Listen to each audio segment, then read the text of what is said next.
আমরা ভারতকে দেখিয়ে দেব ইনশাআল্লাহ জিহাদের প্রেরণা নিয়ে যদি প্রয়োজন হয় বাংলাদেশের যুদ্ধ যদি করা লাগে ভারতের সাথে, আর যুদ্ধ করা লাগবে। রাসূলুল্লাহর ওয়াদা আছে। কার ওয়াদা?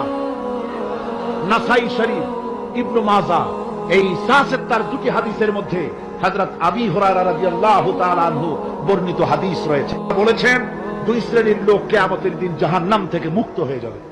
এক শ্রেণী হচ্ছে যারা ঈসা আলাইহিস সালামের সাথে সাথী হয়ে যারা লড়বে আর শহীদ হবে, কিয়ামতে তারা জান্নাতে যাবে, জাহান্নাম থেকে মুক্ত। আর দ্বিতীয় শ্রেণী ভারতের সঙ্গে একটা যুদ্ধ হবে, রাসূল বলেছেন হিন্দুস্তানের সঙ্গে একটা লড়াই হবে। ওই লড়াইয়ে যারা শহীদ হবে রাসূলুল্লাহ বলেছেন কিয়ামতের দিন জাহান্নাম থেকে আল্লাহ মুক্ত করে দেবে। সেই লড়াই ভারতের সাথে আমাদের হবে।